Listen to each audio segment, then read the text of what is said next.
Well, hello, inmates, comrades, COVID survivors.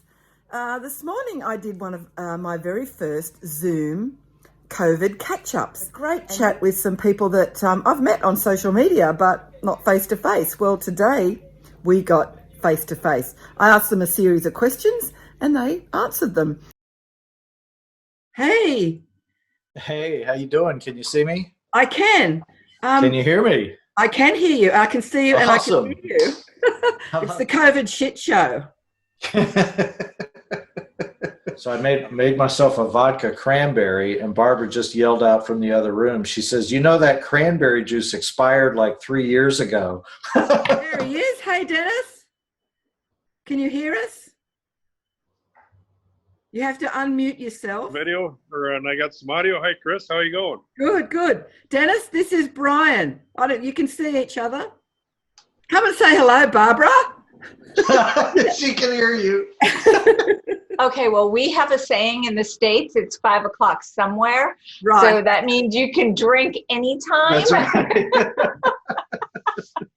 I tell you what, this bloody COVID thing, I'm going to end up a bloody obese alcoholic.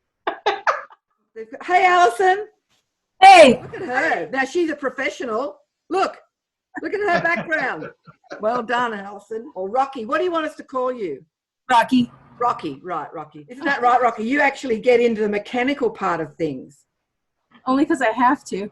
Mick connecting now. Now, Mick is from Canberra, which is our capital territory. Oh, Mick, come on, put some light on that bloody noggin of yours and unmute yourself. You've got an Indian poster in the back of your head, but you don't ride an Indian though, do you, Mick? At the moment, I'm riding a Victory. April. Oh, okay. Oh, the Victories are nice. Curtis, you made it. I did indeed. How are you, Chris? I'm excellent. Okay, let's get started. So, I don't want to take up too much of your time. There's valuable drinking time to be had in the US, and there's work to be done in Australia. Okay, so the first question. If you were on a speed date with me, so Brian and Barbara, or you, Brian, I guess. I'll let him pick you up. Brian, give me your speed date pitch to me about what you're about.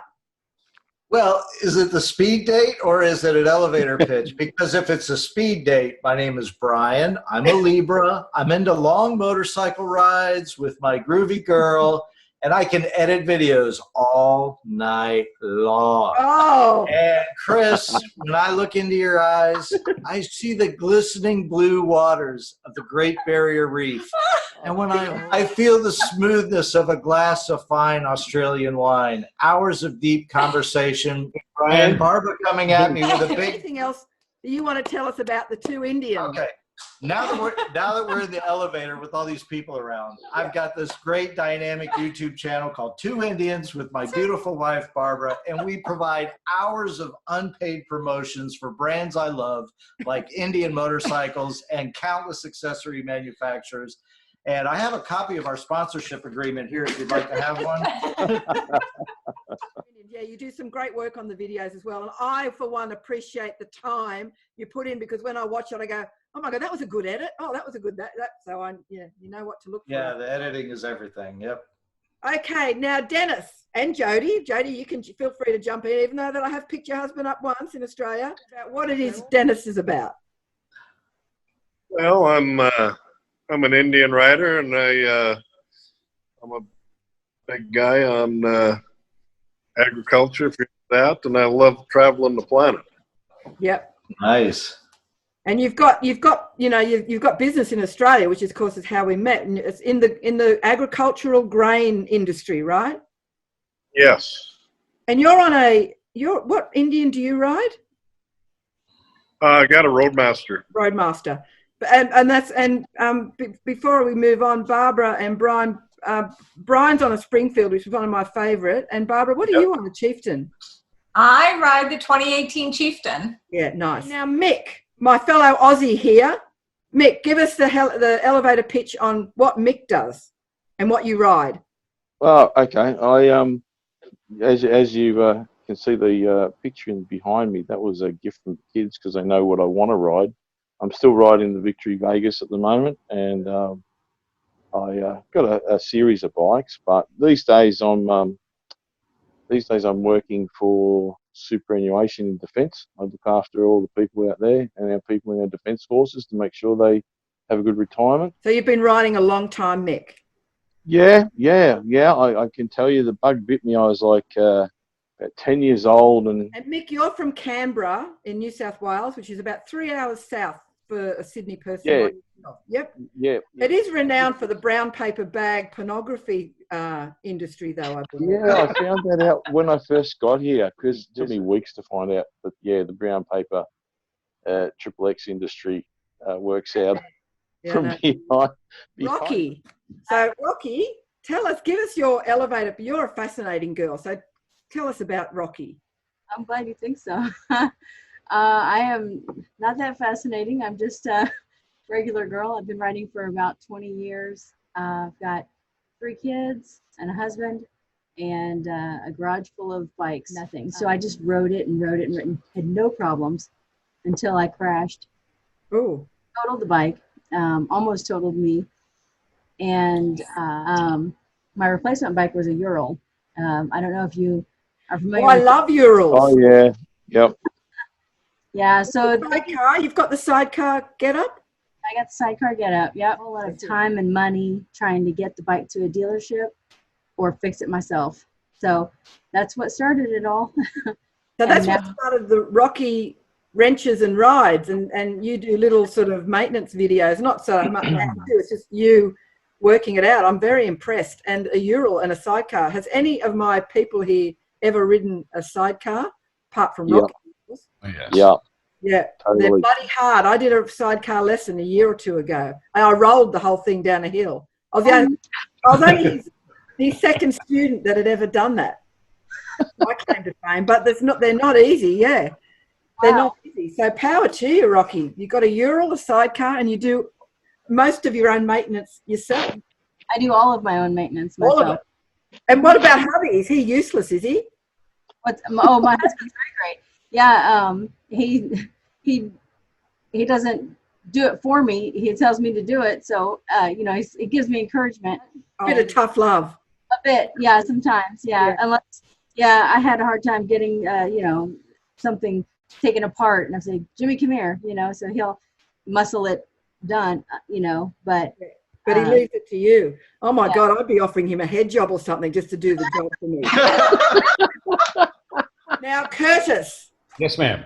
Indian Rider Radio, but there's more to you than just that. So let's hear what's the Curtis story. Curtis' story is I'm 58. I've been riding since I was about 8 years old. I have 2 Indians. I have a Roadmaster Elite and a Springfield Dark Horse. I've got a 14 Harley Davidson Street Glide, a 1986 Yamaha FJ1200, and a 1972 Westlake Speedway Racer. So a bit of everything in the garage. I've been riding a long time. My first career was in radio and television, and my second career was in automotive dealerships that then morphed into motorcycle dealerships, and became an Indian advocate and fan. But Indian Rider Radio is a brand new thing, and I'm episode 10 now, and we just topped 1,000 likes on Facebook, and we picked up about 375 downloads in the first weekend for the show. This is doing really well. And hasn't Curtis got the voice? Yeah. Yes. You've got. I mean, I could put on my 1-800 voice right now. Yeah, Okay, now back to Barbara and Brian. Okay, I'm going to ask you these 2 questions together because they sort of match. Okay. What is your death row meal and your death row date? For me, my death row meal is a medium rare ribeye and some fingerling potatoes, also done on the grill. And I'm going to have to grill it myself. So if I'm in prison, they're going to have to let me out so I can cook it myself because nobody else can do it like I can. No one's going to give you a sharp object, mate, when you're in jail. So you're going to. It would have to be a nice Maine lobster with, some fries. Some French fries. Yeah. Okay, now your death row date. I mean, outside of Barbara, of course. This is imaginary. Oh, I already have mine. Yeah, I know you do. Yeah, me too. It has to be outside of Barbara. I don't know. I mean, it would. I have no problem outside of you. Yeah. He's ready to check me out in the trash. Bring on Blake Shelton. Now, if I'm gonna pass, I don't want anybody with me but this girl. Okay, all right. Okay, Barbara, you got some work cut out for you tonight. So, Yeah. Barbara, yours is Blake Shelton? Absolutely. Sorry, honey. Yeah, I know. Okay, all right. So, Brian, are you passing on the death row date? Come on, you know it's Jennifer Aniston. No. Oh, there we go. Now, Dennis and Jody, death row meal and your death row date. Well, I'm gonna have to side with Brian on that deal and cook my own steak on a Traeger grill because. And as far as the day, stick with Jody too. Oh my God, you guys, you Americans are so well trained. I love them. I'm just going to have to come over and get one for myself. I don't want to leave Jody out. Jody, did you want to jump in with your death row meal and a date? Nope, I'm up for the seafood. Yeah. And the date, boy, that's a hard left on that one. Okay, you're all being very well behaved. Okay, Mick, your death row meal and your death row date. Well, I'd have to say Italian and Mexican. I'm gonna go my own way. Yeah. And I've already asked you to be my death row date. You haven't said yes yet. Yeah. Mick, Right. Okay, Rocky, your death row meal and your death row date. Okay, death row meal has got to be pizza and beer. Right. And death row date, Kenneth Branagh. Kenneth Branagh? Oh. Kenneth Branagh. Oh, wow. Okay, yeah. I mean, he's all right. What's the best thing you've seen him in then? What's the movie you've seen Kenneth in that you thought, oh, I'd do him? Henry V. Oh, Henry V. Oh, Rocky, you astound me at the minute. I can just imagine you there with all the mechanical stuff going on, reciting Shakespeare. That's about right. And then thinking about Kenneth. I love it. Okay, Curtis. Is your missus still in the room? I need attention from you Americans. Yeah, I'm going to go for broke here. The death row meal is simple. I'm going to do the steak and lobster. Steak, Right. nice and medium rare. I'm going to do the surf and turf. It's a classic baked potato, just butter. A very expensive cigar for dessert or something along those lines. Mm-hmm. And the death row date, I just want to see how tall Scarlett Johansson really is. Oh, yeah. Guys. Yes, she's a bit of a good sword, isn't she? I think. If I was inclined, if I was part of the Sydney gay market, I think Scarlett would be a choice for me as well. But I'm not. Chris, can I have a redo? Because if Barbara's going to take Blake Shelton, that means Gwen Stefani's available. So I'm going to go with Gwen. Okay, I knew you'd weaken. I knew you'd buckle. If you were stuck on, this is the old desert island thing. You know, you've got three artists that you'd like to be there with you, or you'd like to listen to their music. Who are the three artists or musicians, or someone in the artsy field that you feel that you'd like with you on a desert island? As far as artists go, the Allman Brothers Band, Keb Mo is one of my favorites, and JJ Cale. Oh, cool. Yep. Nice. Barbara, have you got anything there you want to add? No, I think that's pretty about For her, it would be, come on now, it's going to be Pitbull. Blake Shelton. Blake Shelton, of course. And can I have Aquaman just for eye candy? Oh, well, yeah, if you're having Jason Momoa, his name is, I can't get. When I look at that bloke, I say that's Jason, and then I just start dribbling. I can't even say his last name. I've never got to learn his last name. But that guy, yeah, Aquaman, he can come in any form he wants. Yes, Barbara, I'll be joining you on that island with him. Thank you. Set up a roster system. Okay, now Dennis and Jody, who would you be stuck on an island with, or want to listen to, or what are the three things in your life? I don't know these guys, so it'd be Creedence Clearwater Revival and maybe the Guess Who. There you go. Okay, No. nice. Are you happy with Dennis's choice, or would you chuck him in the water and bring something of your own? Bring in AC/DC, I'm checking them in the water. Oh, I see a bit of a disconnect there with you guys. You need some counselling on that. AC/DC, Creedence Clearwater. That's okay. Opposites attract. We like that. Okay, Mick. Yeah, I think I'd like to hear the Doors. I love the Doors from my youth. Chuck Berry, because first time I heard his music when I was a little kid, I was hooked on rock and roll. Yeah, and Trace Adkins. Like Trace Adkins. Yeah, I could listen to those three for forever. They're your thing. Cool. They're good choices too. Okay, Miss Rocky, what's going on in Texas there? Is it Texan music or The Journey, CCR, and Willie Nelson. So I do have one Texan. Yeah, Willie Nelson. I love him. I'm not familiar. Curtis, we're getting to the pointy end.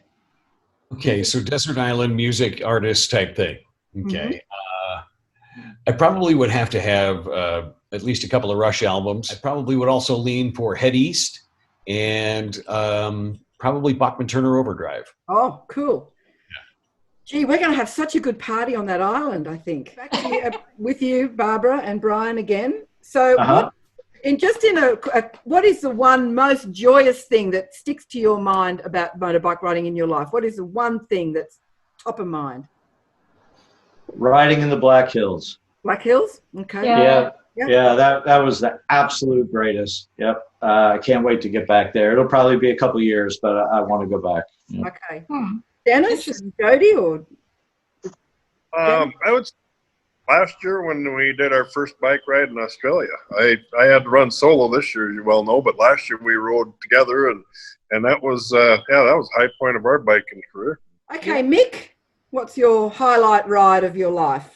The highlight ride of my life probably was the first time I went to Pondy in South Australia. That was a big Hells Angels bike rally. It was insane. It went off. They had hours through the desert, came over this hill, and there's like 2 acres of the greenest grass in the middle of the desert. They'd figured out how to pump water from the beginning of the Murray River up and kept it irrigated through the year. Angels destination. In the middle of the desert, a green patch, and 3 days with balloons and all well behaved. Yeah, right. Okay. I didn't say I was well behaved. I said it was a well behaved crowd. Okay, Rocky, what's the big moment in your life, bike riding moment? I don't have like a huge highlight moment. I do have a memorable ride that was kind of an ominous trip to the Rot Rally in Austin to take us 6 to 7 hours, and we left 11 o'clock at night because we had to bury our dog that had died that day. And so that set it off on a wrong foot. And then we took off. About an hour later, we decided to get something to eat. We stopped at an IHOP, and this lady said, she struck up conversation, and she was asking us where we were going, and we said where we were going, and she goes, "Don't go." It was so creepy. Don't go. To get to Dallas, which is another 2 hours from where the IHOP was that we ate, it took us maybe 6 hours. It was daylight before we made it to even Dallas because we had so many thunderstorms we were trying to wait out that were so terrible. We finally made it to Austin about 12 hours or so later after we had left, and it was only supposed to take 6 hours. It was the worst trip ever. God. Okay. Well, that's okay. Sometimes the worst is the most memorable. It is with me in a lot of cases. Curtis, is there a top number one thing that you've done on a motorbike that you'll never forget? Well, I've been across country a couple of times when I was a much younger man. But the big memorable one is I was living in Boise at the time, and went north, went through central Idaho all the way up through Lolo Pass and into Montana, and then down through the Sawtooths, and did that whole trip solo, and I did it in October. So I was dealing with super cold temperatures and some snow and some rain and all that kind of stuff, but I wanted to experience the fall colors up there, especially through Lolo Pass and around that whole region. So I went up there in early October, which is the wrong place to be. North Idaho is not the place to be in October, but it was one of the most memorable rides I ever had, and doing it by myself was awesome. I do a lot of solo riding. What's your future destination ride that you really want to make sure you do before the curtains close? And what have you got out of this COVID shit show that we've been in? What's the positive? COVID? Well, the positive out of the shit show is that I've saved enough money in bar tabs to afford a 116 kit. So I want to go to Banff. I really do. I want to go to Canada and ride in Canada. Okay, good. Okay, Dennis, Jody. Well, as I mentioned earlier, we've already we've been planning our trip to British Columbia for several months here over the winter, and we're a person of agriculture. It's about time that the public realize where their food comes from. And that's something that's been kind of important to us. Yes, it's a big reassessment, isn't it? Homegrown things and big dream trip would either be, I always wanted to see the Daytona Bike Week or the Dakota Black Hills Ride, and the Bonneville Salt Flats just popped into my head. That would be my triangle of fun where I'd really love to get into. And a positive from the shit show? The positive from the shit show is my youngest son lives 2 states and a territory away, and I've had him living with me for the past month. And Rocky. Okay, your big dream destination and a positive out of the shit show. All right, dream destination. An opportunity taken away from COVID that was to ride the $1 Million Highway. There was a rally that was supposed to take place in Durango, and it was canceled, so can't do that until next year. And then a good thing, though, that's come out of the shit show of COVID is that I get to do this stuff with you guys, and more interaction with people that I wouldn't be able to on my normal path. Mick mentioned one. I'd like to go back to Bonneville and go back to the Salt Flats and have that experience again. I've been there once back in the 80s, and it was amazing, and I want to do that again. But the one I really wanted to do one more time is I want to go back and ride back through Northeast where I grew up, back through New York State and Vermont and New Hampshire and that kind of thing. Do the fall colors kind of ride. That was one I really want to do. Anybody who wants to go to Canada, Brian, I'll go to Canada. If we go to Calgary or something like that, I'll go to Canada with you. Nice. Yeah, from the shit show. Well, I guess the upside is that people have stayed at home and listened to my podcast. Like you, Rocky, I wanted to be in Durango. I wanted to meet people like yourself that were going to be there. But, we'll plan on that one next year, and I'll take you on the $1 Million Highway. How's that? I'll take you all the way up to Ouray, and you'll have much fun. I promise. All right. Thank everybody for taking the time out today and having this bit of a COVID catch-up. It was just that quick thing to connect us all. I mean, we all share the passion of motorbikes. A lot of us here particularly share the passion of an Indian motorcycle, but we love the Urals. I've actually been looking at bike sales over here to get a Ural as well. Thank you, Barbara and Brian, the 2 Indians. Thank you, Dennis and Jody, for jumping in. Mick from Canberra, Australia. Rocky from Texas, and Curtis. And you're in Colorado Springs, but at the moment, where are you again? You're in Idaho today. Beautiful. Yeah, I love riding through America. So my dream ride is to get to America, which I'm planning a big thing. So questions on who my death row date is. I will tell you, actually. I'll tell you that one only, which is Sean Penn. But not Sean Penn in I Am Sam. Not him, not that character. I want Sean Penn in Walter Mitty. That one. It's been an interesting exercise for me, and I appreciate everyone's involvement. Thank you so much. Thanks. Nice to meet you all. Have a great day. Bye, guys. If you are interested in doing a COVID catch-up with me, simply email me at chris@ckck.com.au, and I would love to reschedule another Zoom meeting with people from all around the world. And the only criteria is, I guess, that you need to speak English, because that's all I can speak. But I'll send you a set of questions and I'll ask them and interview you. So see you on the flip side. I'm the Aussie and the Indian. Oh, wrong one, this Indian.